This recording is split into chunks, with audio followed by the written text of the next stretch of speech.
नमस्कार, मैं लखन सालवी और आप देख रहे हैं डेली राजस्थान। कैमरे के पीछे हैं मुकेश प्रजापत। आज हम पहुंचे हैं उदयपुर ज़िले की गोगुंदा तहसील की बगड़ुंदा ग्राम पंचायत पर। मेरे ठीक पीछे बगड़ुंदा का राजीव गांधी सेवा केंद्र है। आपको बता दें, आगामी दिसंबर महीने में आचार संहिता लगेगी और उसके बाद राजस्थान पंचायती राज चुनाव होने वाले हैं। दिसंबर के अंतिम सप्ताह में आचार संहिता लगने की उम्मीदें हैं। वहीं जनवरी में चुनाव होके चुनाव के परिणाम आएंगे। इन पंचायतों में सरपंच, उप सरपंच सहित वार्ड पंच सभी बदल जाएंगे। यहाँ का हम बात करें तो बगड़ुंदा ग्राम पंचायत के वर्तमान में सरपंच है प्रभुलाल मेघवाल। वहीं एक और उप सरपंच का नाम यहाँ लिखा है, गणेश लाल यहाँ उप सरपंच है।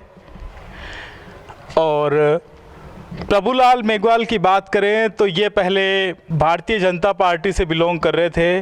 2015 से 2017 लास्ट तक ये भारतीय जनता पार्टी से जुड़े रहे थे। फिर किन्हीं कारणों के चलते इन्होंने कांग्रेस ज्वाइन की और आजकल कांग्रेस के साथ काम कर रहे हैं। आने वाले चुनाव में यहाँ के समीकरण चेंज हो जाएंगे। राजस्थान पंचायती राज चुनाव में गोगुंदा उपखंड क्षेत्र की हम बात करें तो ये पूरा उपखंड, जिसमें 2 ब्लॉक आते हैं, गोगुंदा और सायरा, इन दोनों में 51 ग्राम पंचायतें हैं। और इन 51 ही ग्राम पंचायतों में इस बार एसटी के सरपंच, अनुसूचित जनजाति के सरपंच चुने जाएंगे। बता दें आपको, पिछले साल ये क्षेत्र टीएसपी घोषित कर दिया गया था, यानी आदिवासी उप योजना क्षेत्र ये है। यहाँ पर तमाम सरपंच एसटी के चुने जाएंगे। वहाँ पंचायती राज चुनाव में भी, चाहे वो पंचायत समिति के हो चाहे जिला परिषद के चुनाव हो, उन वार्डों में भी इन्हीं की बहुलता रहेगी। यहाँ कौन सरपंच होंगे आगे, और पिछला 5 साल का सरपंच का कार्यकाल यहाँ का कैसा रहा है, लोग कितने यहाँ के काम से संतुष्ट हुए हैं, उनको लेके आज हम यहाँ जनता की नब्ज टटोलेंगे। बने रहिए डेली राजस्थान के साथ। तो हमारे साथ है बगड़ुंदा ग्राम पंचायत के सरपंच प्रभुलाल मेघवाल। इन्होंने जब पिछली बार चुनाव लड़ा था, क्या सोच के इन्होंने चुनाव लड़ा, क्या लक्ष्य इन्होंने निर्धारित किए और इन 5 सालों में वो कितना लक्ष्य को हासिल कर पाए हैं? नमस्कार सरपंच साहब। सर नमस्कार सर, पहले तो आपको मेरी तरफ से बहुत बहुत नमस्कार कि आपने हमारी पंचायत के लिए समय दिया। आपका जो प्रश्न है कि पिछले चुनाव में मैंने क्या सोच करके क्या क्या अपना लक्ष्य लेकर के और उम्मीदवारी रखी लोगों के सामने, या जो भी वादे किए, उसमें से मैं काफ़ी, मतलब यूँ कह सकता हूँ कि 60% वादे पूरे नहीं कर पाया। और उसके पीछे जो कारण रहा है, जो आर्थिक सहायता, जहाँ से जो पैसा आता है, तो उसके लिए मेरे अनुभव से पंचायत समिति एक मद है, जिला परिषद एक मद है, एमएलए एक मद है और एमपी एक मद है, जहाँ से कामों के लिए या विकास के लिए पैसा जुटाया जा सकता है। तो मेरी ओर से, पंचायत की ओर से हमने काफ़ी प्रयास किए। लिखित में विधायक महोदय को और एमपी महोदय को लिखित पत्र भी दिए कि हमें फले फले काम के लिए आप अपनी मद से स्वीकृति दीजिए, लेकिन उन्होंने हमारी एक भी नहीं सुनी। और आज दिन तक 5 साल पूरे होने में है, तो सिवाय एसएफसी और टीएफसी जो योजनाएं हैं, उसके अलावा एक नया पैसा भी बगडुंदा पंचायत को न तो पंचायत समिति, न जिला परिषद, न एमएलए, न एमपी मद से दिया गया, जिसकी वजह से जो काम मैं करना चाह रहा था वो काम मैं नहीं करवा पाया। किसी भी मद से जहाँ जहाँ से भी आपने पंचायत के विकास के लिए पैसों की मांग की, वहाँ से आपको पैसा नहीं दिया गया। और पैसों के बिना सभी जानते हैं कि विकास काम करवाना बहुत ही मुश्किल है, काम करवाए नहीं जा सकते हैं। ऐसे में फिर भी हम ये जानना चाहेंगे कि आपने अपने चुनावी घोषणा पत्र में या अपनी चुनावी घोषणाओं में ऐसे कौन से काम हैं जिनके बारे में आपने घोषणाएं की थी और वो आपकी पूरी नहीं हो सकी? मैं आपको इसके संदर्भ में बताना चाहूँगा कि जैसे यहाँ पास में हमारे एक गांव तालाब है, तो मैंने मेरी घोषणा में ये रखा था कि उस गांव तालाब के अंदर एक ओपन वेल कुआं करके और वहाँ पर जलोत्थान सिंचाई योजना लगाना चाहता था। जो ये पास में जो पहाड़ी है इसके ऊपर एक टंकी बन जाए। उसके पीछे दोनों मकसद थे मेरे कि वो पानी पेयजल के लिए भी काम आए और अधिक है पानी तो फिर खेती में भी लोग उसका उपयोग कर सके। ये मेरी एक सोच थी जो कि मैं पूरा नहीं कर पाया पैसों के अभाव में, मुख्य काम। दूसरा काम इसके साथ ही जो पाइपलाइन वगैरह डालनी थी हमें इसी योजना को लेकर के, और एक नहर बनवानी थी इस गांव तालाब से, जो हम नहीं बनवा पाए। उसकी वजह से लोगों की जो सोच है वो ये है कि भाई सरपंच ने काम नहीं करवाए। अब सरपंच काम करवाएगा कैसे जब संसाधन ही नहीं है, पैसे नहीं मिल पा रहे हैं, तो मेरे लिए मुश्किल ही थे साहब काम करवाना। मैं काम वो नहीं करवा पाया, उसका मुझे खुद को अंदर से काफ़ी दुख है। इन 5 सालों में देखा जाए तो जब आपने सरपंच का चुनाव लड़ा जी, शायद तब स्वच्छ भारत मिशन भी शुरू नहीं हुआ था जी, उसके बाद में ही ये गांव में योजना आई थी। केंद्र सरकार की जो योजना है वो गांव में आई, गांवों को उनका कितना फायदा? जी, जो स्वच्छ भारत मिशन की जो बात है तो उसके लिए काफ़ी हमने प्रयास किए। पंचायत समिति लेवल से एक टीम का गठन भी किया गया, प्रभारी भी नियुक्त किए गए, और हम सवेरे सवेरे मॉर्निंग फॉलोअप के लिए पूरी टीम निकलती थी। तो कुछ समय के लिए लोगों ने बाहर जाना बंद कर दिया। ऐसी स्थिति में फिर आगे कलेक्टर ने भी बैठक बुलाई और उसमें हमारे को तारीखें दे दी गई उनकी तरफ से कि इस तारीख को तो आपको अपनी पंचायत ओडीएफ घोषित करना ही है।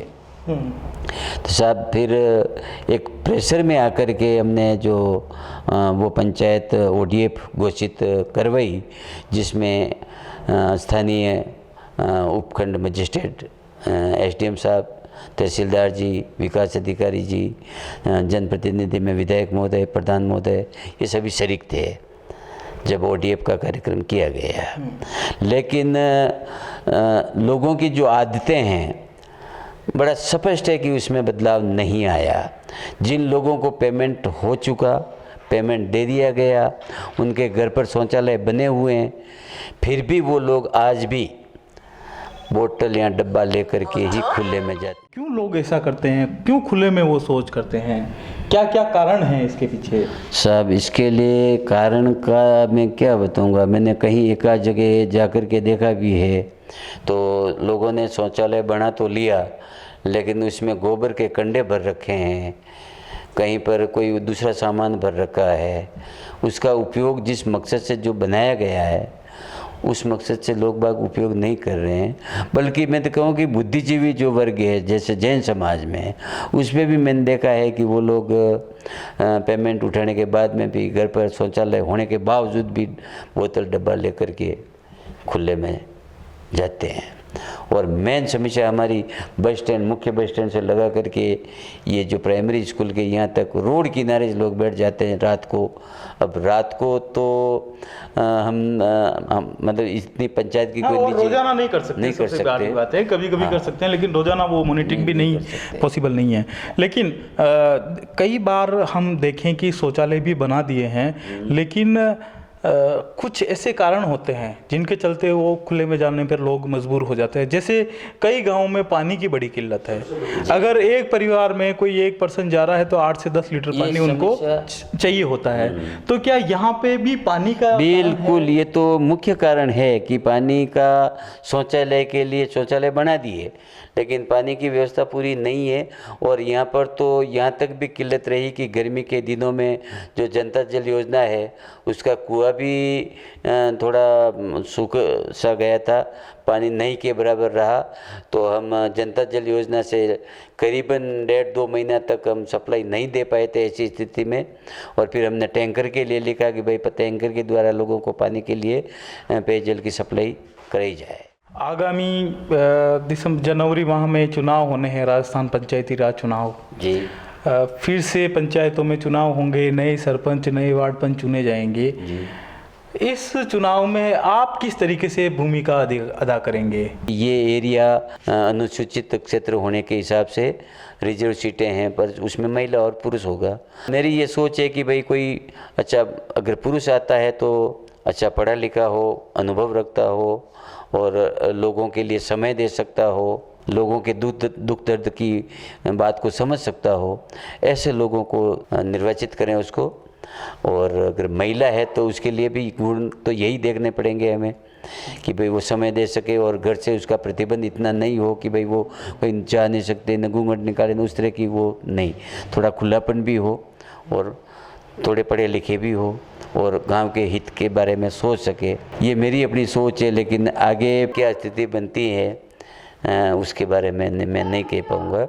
आपने जब चुनाव लड़ा तो कुछ सोच के लड़ा कि मुझे 5 सालों में ये काम करने हैं और उन कामों को करवाने के लिए आप लगे भी रहे। लेकिन जैसा कि आपने बताया कि कई जगहों से जहाँ से मद आता है वहाँ से आपको मद रिलीज़ नहीं किया गया, उसके लिए आपको काफ़ी मशक्क़त करनी पड़ी और अंत तक वो पैसा रिलीज वो फंड नहीं आया। तो ऐसे में आने वाले जो सरपंच है वो कैसे इसको चला पाएंगे? आप पढ़े लिखे, आप सामाजिक कार्यकर्ता भी है, आपने कई गैर सरकारी संगठनों में काम किया है, आप अनुभव भी रखते हैं, पंचायती राज अधिनियम को भी आप समझते हैं, कई लोगों से आपके अच्छे कनेक्शन हैं, उसके बावजूद भी जो है आपको इतनी दिक्कतें आई है। तो ऐसे में जो नए लोग आएंगे जी, उनके लिए क्या आप एक मैसेज देना चाहते हैं, वो कैसे कर पाएंगे? सर इसमें तो मेरा बड़ा साफ सोच और नज़रिया है कि जो भी नए लोग आएंगे तो जो योजनाएं हैं उससे संबंधित हम मिल बैठ कर के साथ बैठेंगे। उनको अगर किसी चीज़ की, हालांकि गवर्नमेंट प्रशिक्षण भी देती है लेकिन वो नाम मात्र के होते हैं, मेरा अपना मानना है। तो उनका अनुभव अगर नहीं है तो हम जितना शेयर कर सकते हैं मिल बैठ कर के अनुभव शेयर करेंगे और प्रत्यक्ष अप्रत्यक्ष किसी भी रूप में हमारे से जैसा भी सहयोग जो उनके साथ में बन पाएगा वो हम ज़रूर करेंगे। चाहे मैं पद का, वो ज़रूरी नहीं है कि पद पे रह करके ही लोगों की सेवा या लोगों के काम किए जाए।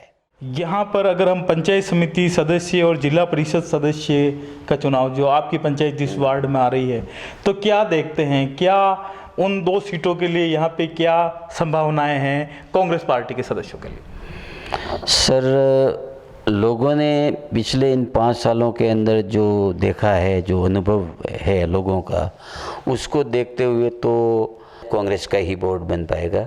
इसके पीछे मजबूत आधार क्या आपको लगते हैं कि क्यों जनता कांग्रेस को चुनेगी?